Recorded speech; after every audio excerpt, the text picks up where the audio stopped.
Jan Mayen is a volcanic island in the Arctic Ocean and a part of the Kingdom of Norway. It is 55 kilometers long and 373 square kilometers in area, partly covered by glaciers around the Berenberg volcano. It has two parts: larger northeast Nord-Jan and smaller Sur-Jan, linked by a 2.5 kilometers wide isthmus. It lies 600 kilometers northeast of Iceland near Kolbeinsey, 500 kilometers east of central Greenland and 1,000 kilometers west of the North Cape, Norway. The island is mountainous, the highest summit being the Berenberg volcano in the north. The isthmus is the location of the two largest lakes of the island, Sør Laguna and Nord Laguna. A third lake is called Ullareng Laguna. Jan Mayen was formed by the Jan Mayen hotspot. Although administered separately, Svalbard and Jan Mayen are collectively assigned the ISO 3166-1 Alpha 2 country code (SJ). Economy: Jan Mayen Island has one exploitable natural resource, gravel from the site at Trongskaret. Other than this, economic activity is limited to providing services for employees of Norway's radio communications and meteorological stations located on the island. Jan Mayen has one unpaved airstrip, Jan Mayensfield, which is about 1,585 meters long. The 124.1 kilometers coast has no ports or harbors, only offshore anchorages. There are important fishing resources, and the existence of Jan Mayen establishes a large exclusive economic zone around it. A modern-day dispute between Norway and Denmark regarding the fishing exclusion zone between Jan Mayen and Greenland was settled in 1988, granting Denmark the greater area of sovereignty. Significant deposits of petroleum and natural gas are suspected by geologists to lie below Jan Mayen's surrounding sea floors. Jan Mayen Island is an integral part of the Kingdom of Norway, and it is considered to be a dependency with some special status. Since 1995, Jan Mayen has been administered by the county governor of the northern Norwegian county of Nordland, to which it is closest. However, some authority over Jan Mayen has been assigned to the station commander of the Norwegian Defence Logistics Organization, a branch of the Norwegian Armed Forces. Society: the only inhabitants on the island are personnel working for the Norwegian Armed Forces or the Norwegian Meteorological Institute. 18 people spend the winter on the island, but the population may double during the summer, when heavy maintenance is performed. Personnel serve either 6 months or 1 year, and are exchanged twice a year in April and October. The main purpose of the military personnel is to operate a law and sea base. The support crew, including mechanics, cooks, and a nurse, are among the military personnel. Both the LORAN transmitter and the meteorological station are located a few kilometers away from the settlement Tolunkenpjing, where all personnel live. Transport to the island is provided by C-130 Hercules military transport planes operated by the Royal Norwegian Air Force that land at Jan Mayensfield's gravel runway. The planes fly in from Bodø main air station 8 times a year. Since the airport does not have any instrument landing capabilities, good visibility is required, and it is not uncommon for the planes to have to return to Bodø, 2 hours away, without landing. For heavy goods, freight ships visit during the summer, but since there are no harbors, the ships must anchor. Communication: the island has no indigenous population, but is assigned the ISO 3166-1 Alpha 2 country code (SJ). It uses the Internet Country Code top-level domain, known data code JN. Jan Mayen has telephone and internet connection over satellite, using Norwegian telephone numbers. Its amateur radio call sign prefix is JX.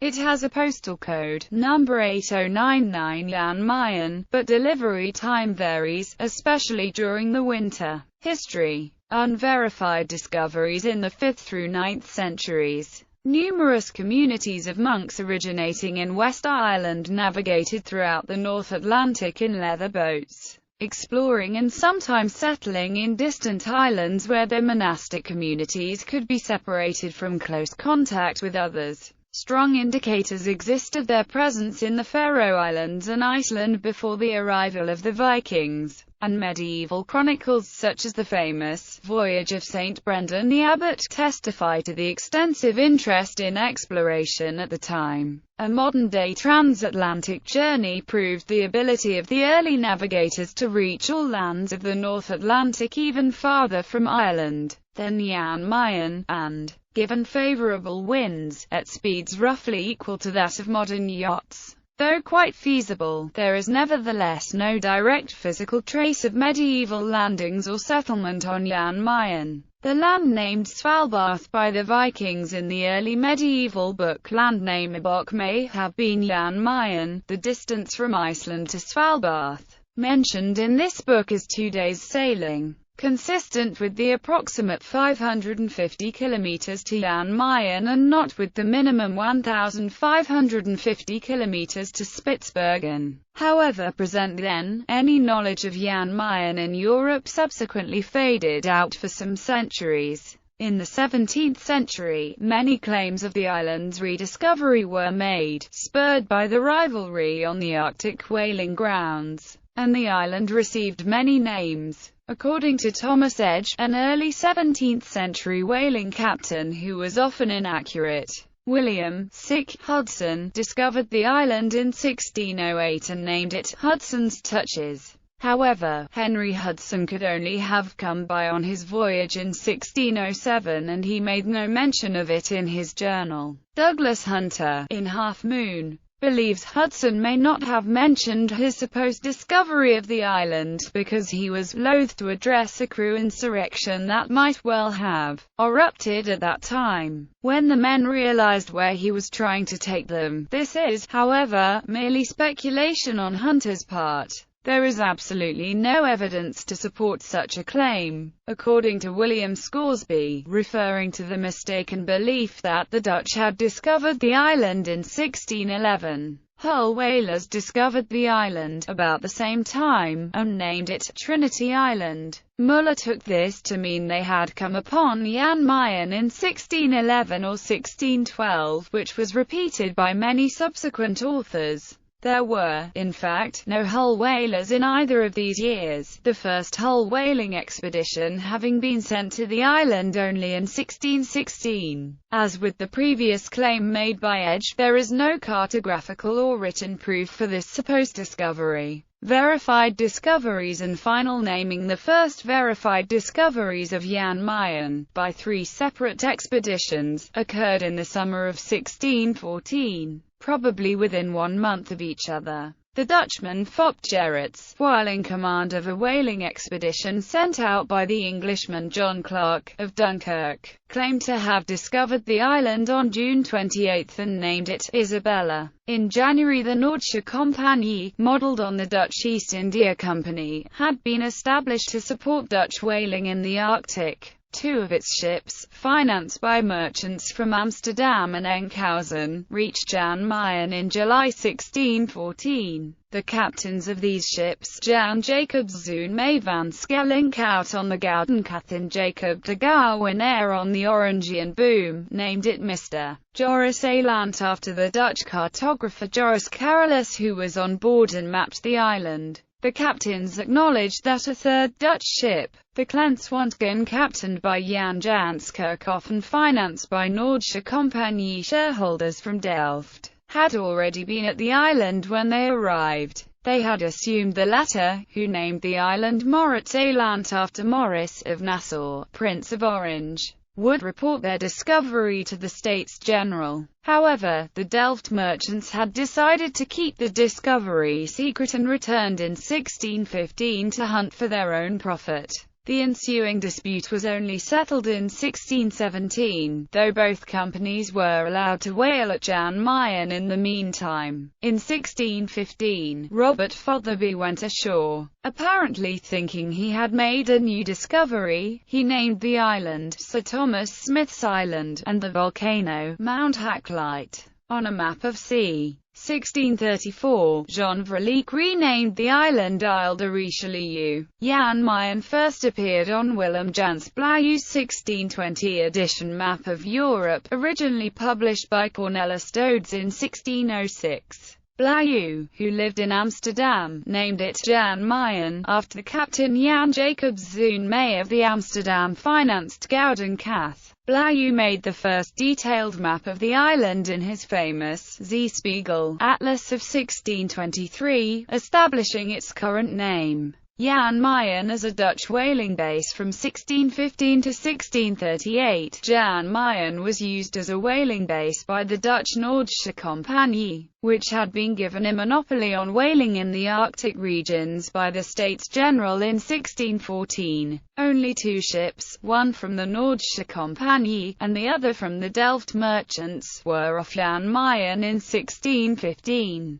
The following year a score of vessels were sent to the island. The Noordsche Compagnie sent 8 ships escorted by 3 warships under Jan Jacobs's Shrobop, while the Delft merchants sent up 5 ships under Adrian Dirksch Levesten, son of one of the above merchants. There were also 2 ships from Dunkirk sent by John Clark, as well as a ship each from London and Hull. Heertje Jans, master of the Hope of Enkhuizen, wrote of day-by-day account of the season. The ships took 2 weeks to reach Jan Mayen, arriving early in June. On the 15th of June they met the 2 English ships, which Shrobop allowed to remain, on condition they gave half their catch to the Dutch. The ships from Dunkirk were given the same conditions. By late July the first ship had left with a full cargo of whale oil. The rest left early in August, several filled with oil. That year 200 men were seasonally living and working on the island at 6 temporary whaling stations.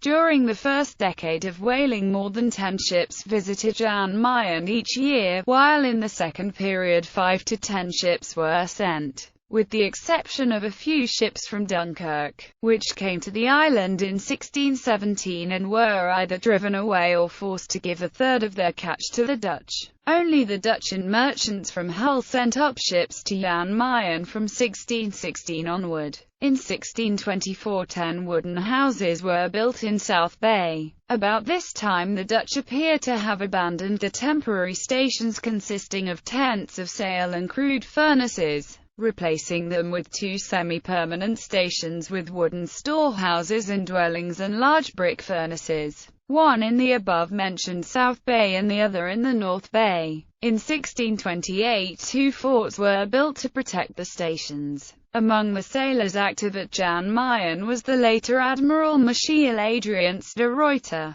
In 1633, at the age of 26, he was for the first time listed as an officer aboard de Grainleeuw. He again went to Jan Mayen in 1635, aboard the same ship. In 1632 the Noordsche Compagnie expelled the Danish-employed Basque whalers from Spitsbergen. In revenge, the latter sailed to Jan Mayen, where the Dutch had left for the winter, to plunder the Dutch equipment and burn down the settlements and factories. Captain Outger Jacobs of Grootebrok was asked to stay the next winter on Jan Mayen with 6 shipmates to defend the island, while a group with the same task survived the winter on Spitsbergen. All 7 on Jan Mayen died of scurvy or trichinosis combined with the harsh conditions. During the first phase of whaling the hauls were generally good, some exceptional. For example, Matthias Jans Hopestock caught 44 whales in Hopestock Bukta in 1619, which produced 2,300 casks of whale oil. During the second phase the hauls were much lower. While 1631 turned out to be a very good season, the following year, due to the weather and ice, only 8 whales were caught.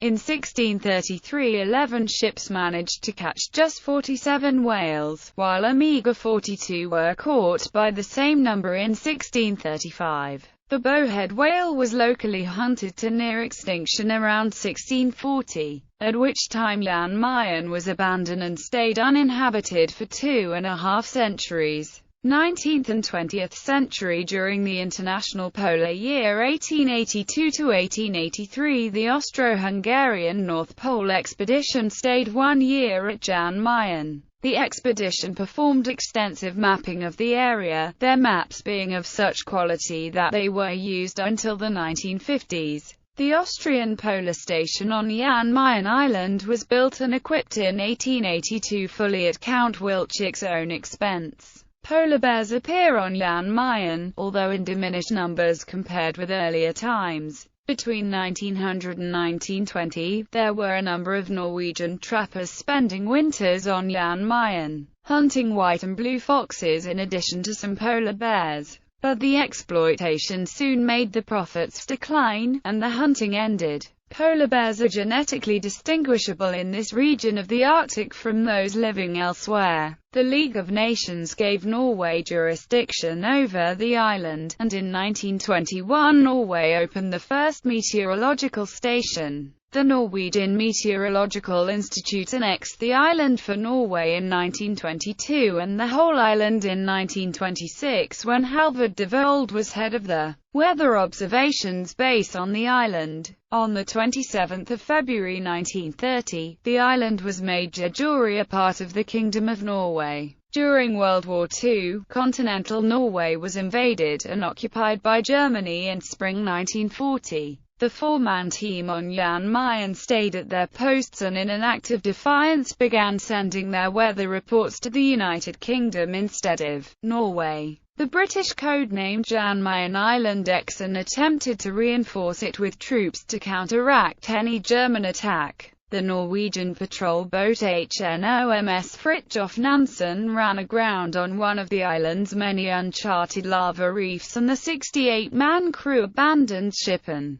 joined the Norwegian team on shore. The British expedition commander, prompted by the loss of the gunboat, decided to abandon Jan Mayen until the following spring and radioed for a rescue ship. Within a few days a ship arrived and evacuated the 4 Norwegians and their would-be reinforcements after demolishing the weather station to prevent it from falling into German hands. The Germans attempted to land a weather team on the island on 16 November 1940. The German naval trawler carrying the team crashed on the rocks just off Jan Mayen after a patrolling British destroyer had picked them up on radar. This was not a coincidence, as the German plan had been compromised from the beginning with British wireless interceptors of the radio security service following the communications of the Abwehr concerning the operation, and the destroyer had been waiting. Most of the crew struggled ashore and were taken prisoner by a landing party from the destroyer.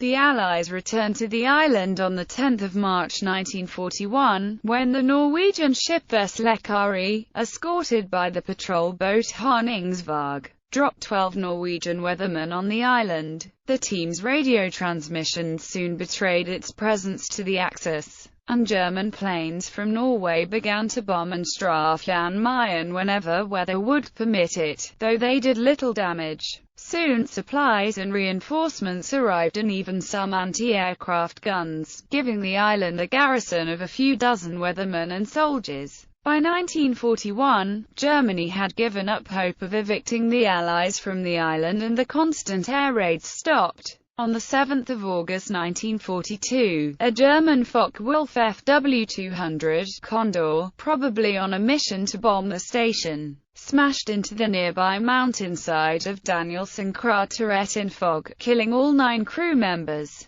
In 1950, the wreck of another German plane with 4 crew members was discovered on the southwest side of the island. In 1943, the Americans established a radio locating station named Atlantic City in the north to try to locate German radio bases in Greenland. After the war, the meteorological station was located at Atlantic City, but moved in 1949 to a new location. Radio Jan Mayen also served as an important radio station for ship traffic in the Arctic Ocean. In 1959, NATO decided to build the LORANC network in the Atlantic Ocean, and one of the transmitters had to be on Jan Mayen. By 1961, the new military installations, including a new airfield, were operational. For some time, scientists doubted if there could be any activity in the Beerenberg volcano, but in 1970 the volcano erupted,